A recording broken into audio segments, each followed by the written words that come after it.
Because I accidentally stained the dress of my husband's childhood friend Nina, he forced me to have 10 abortions. To appease Nina, he made me get pregnant and abort again and again. On the 10th time, I begged him, my voice cracking. Luke, please, I'm begging you. It's been 9 times. This is your child too. Luke looked down at me, his tone as charitable as if he were tossing a coin to a beggar. I promised Nina I'd punish you 10 times. This is the last one. Just bear with it. I'll let you keep the next one. I closed my eyes in despair, surrendering to the cold, sterile instruments as they stole the life from my womb once more. Suddenly, a mechanical voice echoed in my mind. Rebound system activated for host. All damage received will be reflected back upon the perpetrator. I opened my eyes to a world of blinding white, the familiar, sharp scent of antiseptic filling my senses. Surprisingly, Luke was sitting by my bed, his expression a blank mask. Scarlett, 10 punishments. You should have learned your lesson by now. Be more careful next time. Don't upset Nina over something so trivial. Nina's coming to see you later, he continued, his voice casual, as if the 10 punishments were as simple as a child being told to write lines. Don't you dare give her a sour face. Apologize properly, and we can put this behind us. But I was the one who had felt the searing pain of my flesh being torn apart 10 times. 3 years of suppressed grief and indignation surged through me, and my eyes instantly reddened. I've told you 100 times she walked into my wine glass. She framed me on purpose. I did nothing wrong. What gives you the right to take away my chance to be a mother again and again? Luke's face darkened, his voice turning to ice. That's enough, Scarlett. I've seen the security footage. You deliberately tried to embarrass her, and now you're trying to slander her? You will apologize to Nina today. Before I could argue, the door opened and Nina walked in. She looked at Luke with a wounded expression. Luke,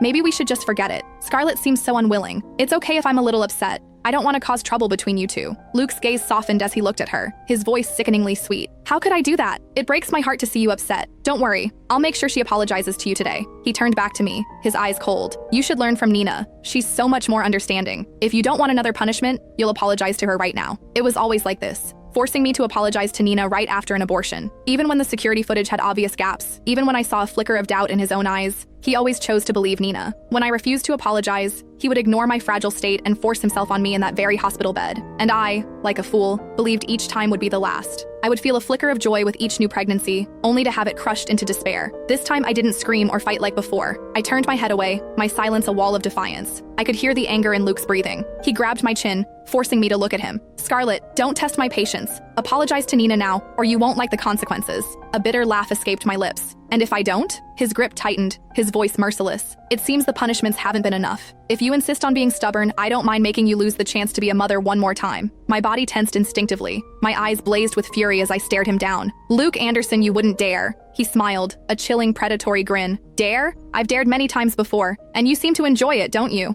His hand moved to the waistband of my hospital pants, pulling them down. A wave of goosebumps erupted over my skin. I pressed my hands against him, my voice a raw scream. Luke, what do you think you're doing? I'm still bleeding. You can't do this to me. I'll get an infection.